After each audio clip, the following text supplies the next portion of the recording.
Hello, readers. So, like I said, last week we were focusing on informational text and different elements. So, today we're going to be focusing on fiction. I already read Owl Moon in the first video, and now we're going to take a look at the elements of fiction, so the plot of our story.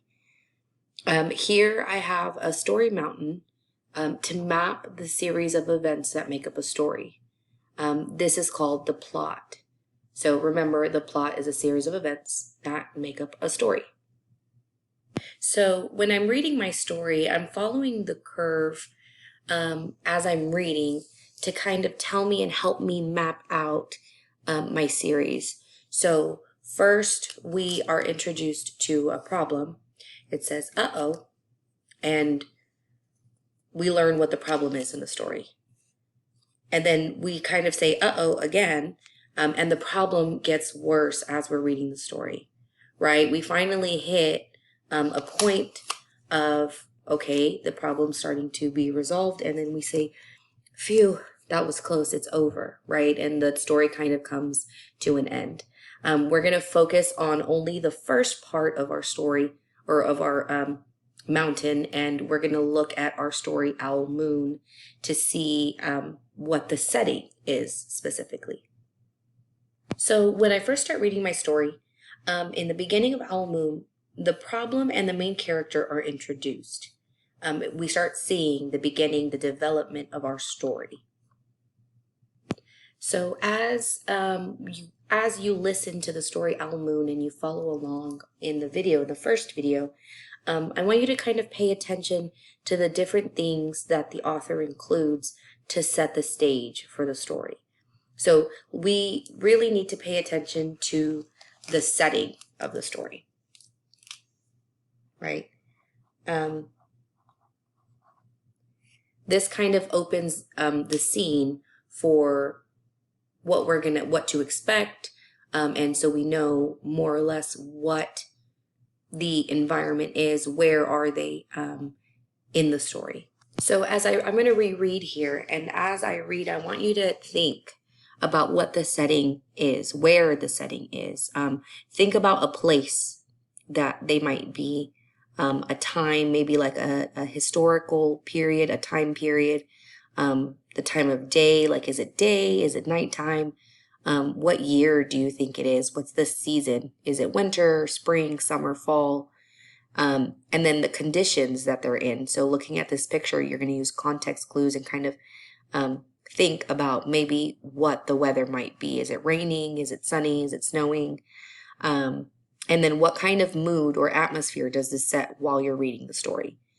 So what feeling are you feeling as you start reading and you start learning about the characters? Make sure to take notes because, again, these things do go back into Schoology and there will be questions over it. So I'm going to read Owl Moon, just the first couple paragraphs, and I want you to think, like I said, about the setting. It was late one winter night, long past my bedtime, when Pa and I went owling. There was no wind, the trees stood still as giant statues, and the moon was so bright the sky seemed to shine. Somewhere behind us a train whistle blew, long and low, like a sad, sad song. I could hear it through the wooden cap Pa had pulled down over my ears. A farm dog answered the train, and then a second dog joined. They sang out trains and dogs for a real long time. And when their voices faded away, it was as quiet as a dream. We walked on towards the woods, Pa and I. Our feet crunched over the crisp snow, and little gray footprints followed us. Pa made a long shadow, but mine was short and round.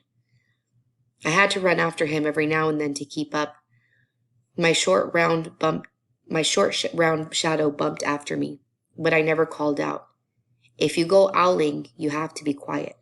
That's what Pa always says. I had been waiting to go owling with Pa for a long, long time. So I'm going to stop there. The author, the person who was telling this story, the little girl, gave us a lot of information about our setting. So she kind of gave us what time of day right? She also told us what the weather might look like. She says, my feet crunching over the crisp snow. So I want you to pause the video here, kind of take a look at those first paragraphs and think about what else did they tell us about the setting? What place do you think they're in? What time period do you think it is? The weather, we said it was snowing. And then what mood does it set? What does it make you feel as you're reading along with me for those first couple paragraphs? So now that you've gotten to see the introduction to our mountain plot series, like I said, think about the setting. Who is the main character? What is the plot? What are the main events that made up this story as you were reading? Your assignment in Schoology will have you answer all of those questions. And if you are confused about anything, please remember to ask your teacher. Good luck.